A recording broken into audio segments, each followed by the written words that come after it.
कितने वक्त बाद आज तुम्हें ख़त लिख रही हूँ। शाम होने को है और दिया जलाया है, ठीक वैसे ही जैसे तुम पसंद करते हो। लेकिन ये हवाएं दिए को बुझाने पर आमादा है। रुको, मैं खिड़की बंद कर कर आती हूँ। 7 साल पहले क्या क्या हुआ था, याद है तुम्हें? वो वक्त जब हम दोनों ने हमारी ज़िंदगी की शुरुआती पन्ने बस लिखने शुरू ही किए थे। एक अजीब सा पागलपन, एक अजीब सा नशा। शुरुआतें अक्सर ऐसी ही होती हैं, है ना?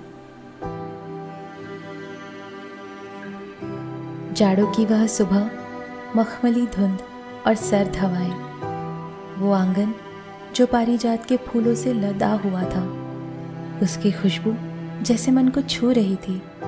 तुम्हें याद है? और वो शाम जिस दिन पहली दफ़ा मैं तुम्हारे घर आई थी, क्या याद है? वो जर्द चांद जैसे तारों के शहर में खड़े होकर हमें बुला रहा हो। मैं तुम्हारी दी हुई लाल साड़ी पहने खड़ी थी और तुम कैसे एकटक मुझे देखे जा रहे थे। क्या तुम जानते हो उस वक्त मेरा मन किस उधेड़बुन में था? ऐसा लगा जैसे तुम दूर देश से आए एक स्वप्न दूर हो और मैं टहनी के नीचे शर्माया हुआ सा एक फूल। मेरे मन के सागर में अनगिनत लहरें उठ रही थीं, कुछ अतीत से उठी लहरें तो कुछ आने वाले कल को दिखाती। क्या तुम्हें याद है? खैर, क्या तुम्हें पापा का खत याद है? प्यारी बेटी, अपने नए घर में मुस्कुराती रहना। उस बात को 7 साल बीत चुके हैं। वो सब एक ख्वाब की तरह लगता है ना? कल पापा की पहली बरसी थी। तुम जानते हो तुम्हारा बिट्टू कितना बड़ा हो गया है? उसके छोटे छोटे अनार जैसे दांत गायब हो चुके हैं। अब तो नई नवेली दांतों की पंक्ति नजर आती है। वो मुझे एक पल के लिए भी अकेला नहीं छोड़ता। कभी कभी मुझे उसकी इस बात पर बहुत गुस्सा आता है।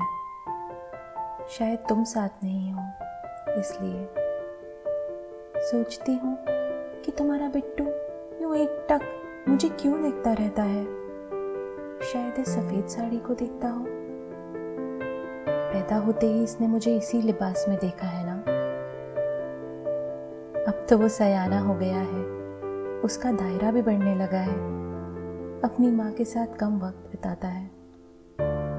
और क्या कहूँ, कहने को तो बहुत कुछ है, पर आज के लिए यहीं ख़त्म करती हूँ।